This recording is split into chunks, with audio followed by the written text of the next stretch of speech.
Today, I'm going to tell you a shocking story of two neighbors who, for one night, swapped their wives and indulged in a night of pleasure. But was it all planned, or was it just a mistake? And when the villagers found out, how did they react? Did they punish them? Or did this act become a ritual, prompting others to start swapping their wives too? What you're about to hear is a startling, thought-provoking tale that will shake you to your core and make you wonder, can such a thing really happen? So watch this story till the end. This story is from several years ago, in the rural outskirts of Punjab, in a village called Nurpur. Two neighbors lived there. One was named Shafiq, a barber by profession, and the other was Cameron, who used to cut wood in the jungle and sell it in the city. Cameron was a simple, hard-working man, but emotionally unaware. Cameron's wife, Meereen, was one of the most beautiful women in the village, with skin like milk, lips like roses,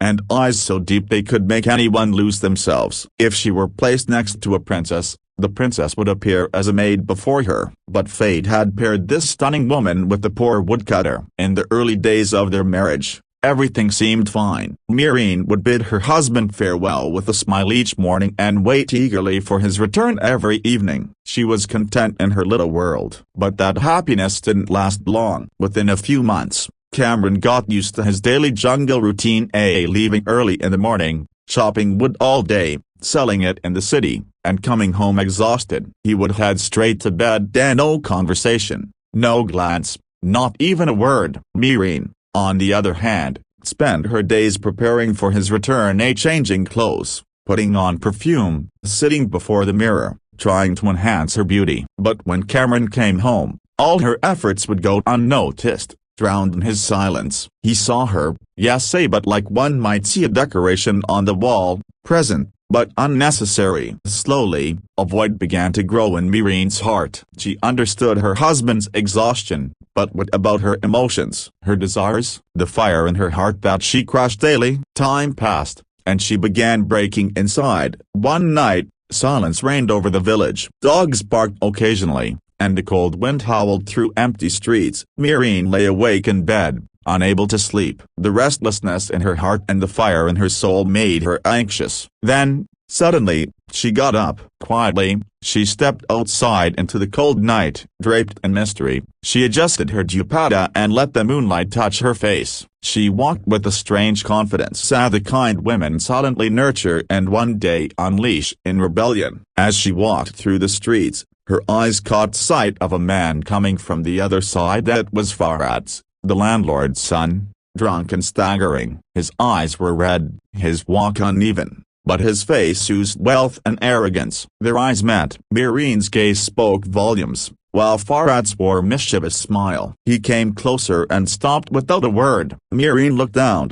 but her heart had already made a decision. Softly, she said, "My husband works all day and falls asleep ignoring my existence. If you can give me what a husband should, I will be yours every night." Farad stepped forward, held her hand, and led her to his mansion, grand and glowing in the night, without any guards at the door. That night, Meereen and Farad's committed a forbidden act, a bond only permissible within marriage. They spent the entire night together. Shame and modesty were lost. Meereen's thirst seemed quenched in a moment, or perhaps a new fire was ignited, one she would only realize by dawn. As the first light of morning broke, Meereen silently slipped out of the mansion, her face calm but her heart heavy. She returned home as if nothing had happened, lay on her bed, and closed her eyes. Soon after, Cameron woke up, had breakfast, and left for the jungle, just like every other day. This wasn't a one-time occurrence. Now every night,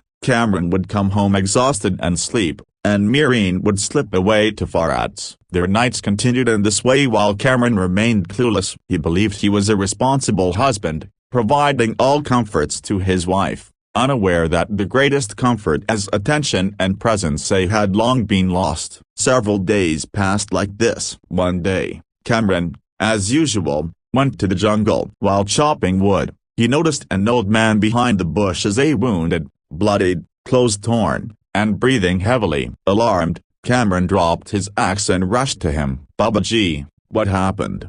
he asked. The old man whispered, "Water, broken bar, please give me water." Cameron gave him water and helped him sit up. The man looked as if he hadn't eaten in days or had been beaten and abandoned. "How did you end up here?" Cameron asked. The old man raised his eyes and said, "Son, it's a long story. I have no one. If you take me with you, you might save my life." Without hesitation, Cameron placed him on his cart, pushed the wood aside, and headed home. All the way back, he wondered, who is this old man? Why is he injured? What message had fate sent with him? He had no idea this old man was about to reveal a truth that would shake both his present and future. Cameron brought him to his village, settled him in an old hut near his house, gave him food, medicine, and a lantern for the night. The old man was quiet, observant, with eyes that held the exhaustion of age and the pain of the world, as if he understood everything without asking. That night, when Cameron lay down tired, the old man lay awake. Something kept him restless, either pain of the young or unease in his heart. In that silence, he heard a faint sound from Cameron's house, not of a door opening or someone returning, but like someone sneaking out. He blew out his lantern and peered from the hut. His eyes witnessed Myrene, dressed up, stepping out silently. Her walk carried the same desperation, the same defiance that hides in the night's silence. The old man saw it all. His eyes sparkled, but he said nothing, just noted everything in his heart. Next morning, Cameron woke up early, about to leave for the jungle again, when the old man softly called him. "Son, if you don't mind, I need to tell you something," he said. Cameron came closer. With a serious tone, the old man said, "Tonight, don't sleep. Just pretend to sleep. Because when you think your wife is beside you, she's not." Cameron froze. His body stiffened. His tongue refused to move. A spike pierced his heart. "What do you mean?" he asked with difficulty. The old man looked him in the eyes and replied, "Exactly what you're thinking. Say nothing, just watch, and pretend so well that even you start doubting whether you're awake or asleep." Cameron said nothing. He quietly walked out. His heart was shattered. That entire day, he didn't cut a single piece of wood. He just sat in sadness under a tree. His axe was in his hands, but his mind echoed only one question: is my Myrene really a broken bar? He began blaming himself. I never appreciated her beauty, ignored her feelings, thought earning money was my only identity. Broken bar. Cameron's eyes a broken bar. Rubina looked at her with sorrow. "He told your husband a broken bar." Myrone's voice trembled. "That I go out every night to meet someone." Cameron didn't even ask me anything. He just believed it. And today, he punished me like this. A few moments passed in silence. Only the cold breeze and the faint rustle of the rope could be heard. Rubina spoke in a trembling voice, "But how will you stay tied up here? It's freezing." "You'll fall sick." Myrene replied. "If I leave and he wakes up, he'll think I've run away. Then he'll hunt me down and kill me. He won't listen to a word. He'll just seek revenge." Rubina closed her eyes, as if making a decision in her heart. "What will you do now?" asked Myrene. Myrene sighed deeply. "I just need a little help. A broken bar. A few moments. You're my neighbor, my sister. A broken bar. Can you take my place for a little while? I'll go to my father and tell him everything. Just sit here in my place. Cameron won't suspect anything. He'll think it's still me tied up." Rubina looked at her in shock. "But a broken bar. What if someone sees me? What if he recognizes me? It's dark." "He won't recognize you that easily. You don't have to say anything. Just stay here tied up. I'll come back quickly, I promise." Rubina stayed silent, then slowly leaned forward and untied the ropes from Myrone's hands. "Go," she whispered. "I'll sit in your place." A shadow of gratitude swept over Myrone's face. "May Allah reward you for this." Rubina, quickly wrapping herself in her shawl, she hurried toward the horse tied behind the hut. The horse seemed to sense it was time. The dark night, the silent air, and only the sound of the horse's breath. A broken bar. Myrene grabbed the reins, kicked, and the horse roared as it galloped out of the village. Back at the tree, Rubina tied herself exactly the way Myrene had been a few moments ago. She leaned against the tree. But now, a strange, silent sacrifice was etched on her face. The barber's wife had fallen for her words, untied her ropes, and taken her place. And the woodcutter's wife rode the horse towards the mansion of the landlord's lustful son. When Cameron stepped outside and saw the rope fluttering in the cold wind, his anger began to melt. The woman tied to the tree, her clothes blowing in the wind, her shivering body a broken bar. It all made his rage turn into shame. He slowly stepped forward. As he neared the tree, a strange kind of pity arose in his heart. "Marin," he called softly. The woman tied to the tree, actually Rubina, jerked her head up in shock but said nothing, lowering her gaze. Cameron untied the rope gently and said, "Come inside, a broken bar, this cold will kill you." Moonlight peeked through the small window. Cameron softly held Rubina's hand, thinking she was Marina, and led her toward the hut. Rubina's heart pounded with every step. As soon as she stepped inside,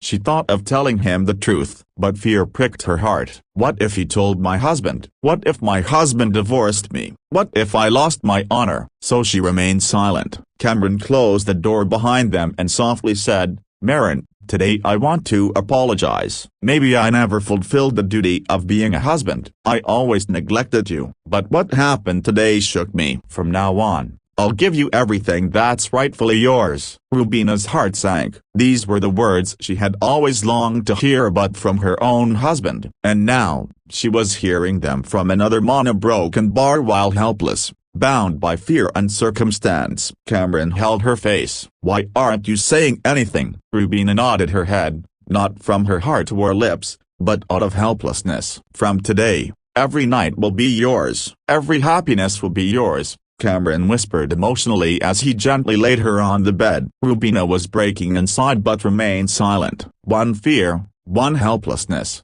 and one terror had sealed her lips. That night, they lay on the same bed. One believed he was with his wife. The other feared she was taking her last breath of dignity. Moonlight peeped in, but no light could reach the darkness inside. The night passed wrapped in silence, a sin born not of intention, but of helplessness. Elsewhere, at the barber's house, Rubina's husband Rashid woke up. He turned over and noticed his wife missing. He called out, "Rubina?" No reply. Panicked, he stepped outside, scanning the area. Nothing. Then, his eyes fell on the footprints on the moist ground, clearly visible from the night dew. He followed them. Step by step, he moved in the direction the prints leaded to Cameron's house. When Rashid reached Cameron's door, he saw dim light inside. He hurried up and knocked loudly. Cameron opened the door. Startled, his eyes heavy with sleep and peace, he froze when he saw Rashid. Rashid's eyes scanned the room and then he turned to stone. He saw his wife Rubina sitting on the edge of Cameron's bed. "Rubina!" Rashid's voice echoed across the courtyard. Rubina's hands trembled. She stood up in fear. Cameron's eyes were full of confusion. His lips stuttered.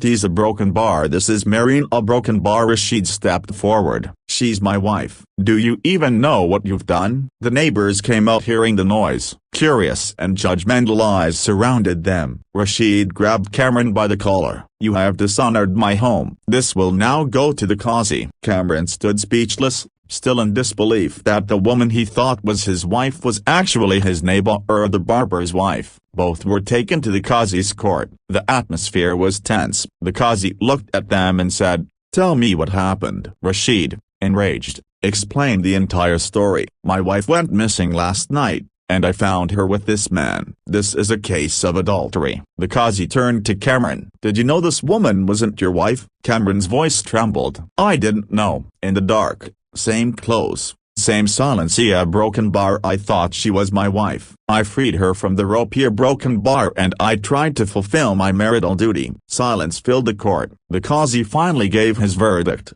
"Since this is a case of unlawful relations without marriage, and no nikah can be proven, Cameron will be sentenced under the had of zina. He will be stoned." Hearing this, Rashid sighed with relief. Cameron remained silent. There was no fear in his eyes, only exhaustion. The Qazi said, "You are granted one final wish." "Speak." Cameron lowered his head. "Seer, a broken bar. My wish, a broken bar. No one can fulfill it." The Qazi said, "We promise, in the name of this court, that your final wish will be granted." Cameron raised his head. His voice now held unexpected strength. "Then my final wish is a broken bar. Let the first stone be thrown by the person in this gathering who has never touched an unlawful woman in his life, never looked at one with lust, never committed adultery neither in action, nor in thought, nor in intention." Silence descended upon the court. People looked at each other. Some lowered their heads. Some averted their eyes. Sweat appeared on the Qazi's forehead. "Rashid, who was burning with rage just moments ago, took a step back. The entire village fell still. Cameron looked at the Qazi. "Sir Broken Bar, you know the truth. If there is anyone in this village pure enough, let him cast the first stone. If not, then perhaps my ignorance, my mistake, my intentions a broken bar might compel you to pardon me." The Qazi bowed his head. A heavy silence settled over every heart in the court. Every eye was fixed on Cameron, who, in a few moments, had shattered a lifetime of judgments.